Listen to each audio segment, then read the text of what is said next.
નમસ્કાર. આજના આ ખાસ એક્સપ્લેનરમાં તમારું સ્વાગત છે. આજે આપણે એક એવી દુનિયામાં જઈ રહ્યા છીએ જે કોઈ 3D સિનેમેટિક અનુભવથી કમ નથી. આપણે પૃથ્વીના સૌથી રહસ્યમય ભાગ ડીપ સી એટલે કે ઊંડા સમુદ્રની સફરે જવાના છીએ. તો તમારું પૂરું ધ્યાન અહીં જ રાખજો, કારણ કે આ ડિસ્કવરી સ્ટાઇલ સફર ખરેખર અદ્ભુત અને ખૂબ જ ઊંડી રહેવાની છે. હવે એક બહુ જ રસપ્રદ વાત સાંભળો. તમને કદાચ નવાઈ લાગશે, પણ આપણી પૃથ્વીનો 70% ભાગ પાણીથી ઢંકાયેલો છે, ખરું ને? છતાં આપણે આપણા પોતાના સમુદ્ર કરતાં મંગળ ગ્રહની સપાટી વિશે વધારે જાણીએ છીએ, અને આપણી પાસે તેનું સારું મેપિંગ છે. છે ને અજીબ વાત?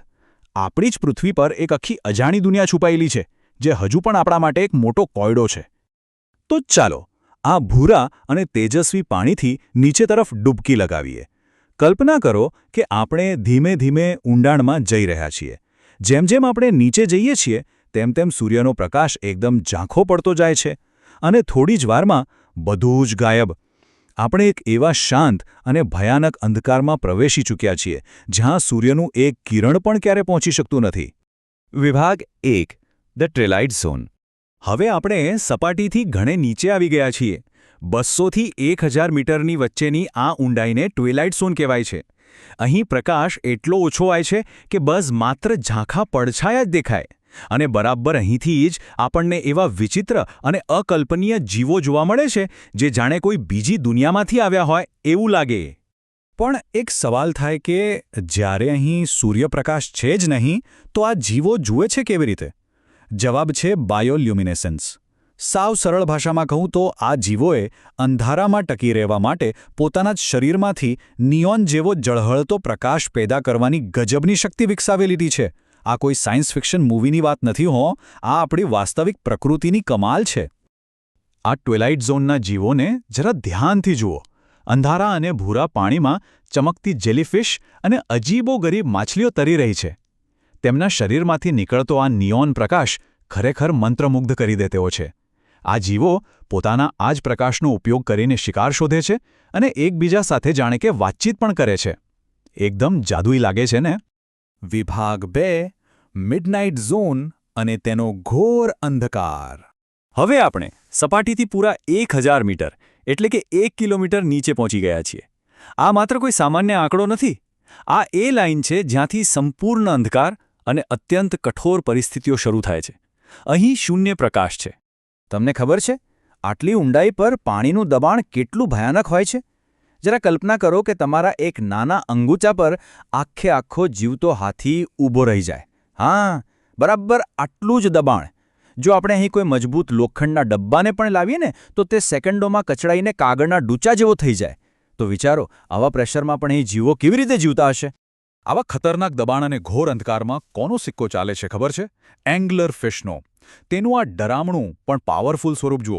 અણીદાર દાંત, ખરબચડી ચામડી અને માથા પર લટકતો પેલો ચમકતો બલ્બ. તે આ ઘોર અંધકારમાં એ ચમકતા અંગને હલાઈને શિકારને લલચાવે છે, અને પછી સીધો જ શિકાર. આ ખરેખર પ્રકૃતિનું એક ક્રૂર પણ પરફેક્ટ એન્જિનિયરિંગ છે. વિભાગ 3, સૂર્ય વિનાનું જીવન. હવે અહીં એક બહુ મોટો જીવવિજ્ઞાનનો સવાલ ઊભો થાય છે. જો અહીં સૂર્યનો પ્રકાશ પહોંચતો જ નથી, તો પછી અહીંના જીવોને એનર્જી કે ઊર્જા ક્યાંથી મળે છે? કારણ કે આપણને તો એવું જ સમજાયું છે ને કે સૂર્ય વગર જીવન શક્ય જ નથી. તો પછી આટલા ઝેરી અને કઠોર વાતાવરણમાં આ જીવો ખીલી કેવી રીતે રહ્યા છે? તો ચાલો અહીંની આ એનર્જી સાયકલને સમજીએ. સમુદ્રના એકદમ તળિયે જ્વાળામુખી જેવી પ્રવૃત્તિઓ ચાલતી હોય છે. અહીં હાઇડ્રોથર્મલ વેન્ટ્સ એટલે કે ગરમ પાણીના ફુવારાઓ આવેલા છે, જેમાંથી કાળો ધુમાડો અને અત્યંત ગરમ પાણી બહાર ફેંકાય છે. આ પાણીમાં રહેલા ખનિજોમાંથી એક ખાસ પ્રકારની રાસાયણિક ઊર્જા પેદા થાય છે, જેને કેમોસિન્થેસિસ કહેવાય છે. અને મજાની વાત એ છે કે અહીંનું આખું જીવન સૂર્યપ્રકાશ પર નહીં, પણ આ રસાયણો પર જ નભે છે. અને આ જ રાસાયણિક ઊર્જાના આધારે અહીં આખી એક અલગ જ દુનિયા વસી છે. અહીં આ લાલ ટોચવાળા વિશાળ સફેદ ટ્યુબ વોર્મ્સને જુઓ. તેમની આસપાસ પેલા સફેદ કરચલાઓ અને બેક્ટેરિયા કેટલી સક્રિયતાથી ફરી રહ્યા છે. એક તરફ ઉકળતું ગરમ પાણી છે, બીજી તરફ ઝેરી રસાયણો છે. છતાં પણ આ જીવો અહીં માત્ર ટકી જ નથી રહ્યા, પણ એકદમ બિંદાસ્ત જીવી રહ્યા છે. આ માત્ર કોઈ નવી શોધ નથી હો. આખી દુનિયાના વૈજ્ઞાનિકો માટે આ એક મોટી ક્રાંતિ છે. અને એક બહુ જ ગહન વાત કહું, નિષ્ણાતો માને છે કે કદાચ આ જ પૃથ્વી પર જીવનની શરૂઆતનું મૂળ સ્થળ હોઈ શકે છે. હા, એવું બની શકે કે અબજો વર્ષો પહેલાં સપાટી પર નહીં પણ આવા જ ઊંડા અને રસાયણોથી ભરેલા ગરમ ફુવારાઓ પાસે જ દુનિયાનો સૌથી પહેલો જીવ પાંગર્યો હોય. છે ને રોમાંચક વાત? વિભાગ 4 ધ હેડલ ઝોન એટલે કે સૌથી ઊંડું બિંદુ. હવે આપણે પહોંચી ગયા છીએ 11 કિલોમીટર નીચે.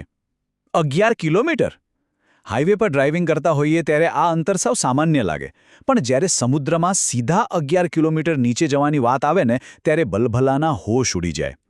આપણે અત્યારે પૃથ્વીના સૌથી ઊંડા ભાગ મરિયાના ટ્રેન્ચની વાત કરી રહ્યા છીએ. આની વિશાળતા સમજવા માટે એક ઉદાહરણ આપું. જો આપણે દુનિયાના સૌથી ઊંચા પર્વત માઉન્ટ એવરેસ્ટને આખો ઉઠાવીને આ મરિયાના ટ્રેન્ચમાં ડૂબાડી દઈએ ને તો પણ એવરેસ્ટની ટોચની ઉપર 2 કિલોમીટર જેટલું પાણી રહે. અકલ્પનીય, ખરું ને? આટલી અફાટ અને વિશાળ જગ્યા આપણા જ ગ્રહના પેટાળમાં છુપાયેલી છે. પણ દોસ્તો, અહીં એક અત્યંત નિરાશાજનક અને ચિંતા કરાવે તેવી વાસ્તવિકતા પણ છે. જ્યારે આપણા સંશોધકો સબમરીન લઈને આ 11 કિલોમીટર ઊંડાણ સુધી પહોંચ્યા ત્યારે તેમને ત્યાં શું જોવા મળ્યું? માનવ સર્જિત પ્લાસ્ટિક કચરો. સોર્સ ડેટા સ્પષ્ટપણે દર્શાવે છે કે આપણું પ્રદૂષણ પૃથ્વીના સૌથી દુર્ગમ અને અજાણ્યા તળિયે પણ પહોંચી ગયું છે. આ એક એવી કડવી વાસ્તવિકતા છે જેના પર આપણે ગંભીરતાથી વિચાર કરવાની જરૂર છે. ચાલો હવે આ ઘનઘોર અંધકારમાંથી બહાર આવવાનો સમય થઈ ગયો છે.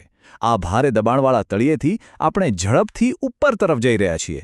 ધીમે ધીમે પાણીનો રંગ ઘેરા ભૂરામાંથી આછો વાદળી થઈ રહ્યો છે અને આખરે આપણે ફરીથી સપાટી પર સૂર્યના કિરણો અને એક સુંદર સૂર્યાસ્ત જોઈ શકીએ છીએ.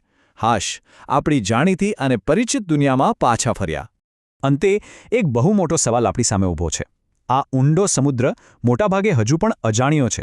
તો શું આપણે માનવીઓ આ છુપાયેલા અદ્ભુત રહસ્યોનું રક્ષણ કરીશું કે પછી તેમને પૂરી રીતે સમજ્યા પહેલાં જ આપણે આપણા પ્રદૂષણથી તેનો નાશ કરી દઈશું?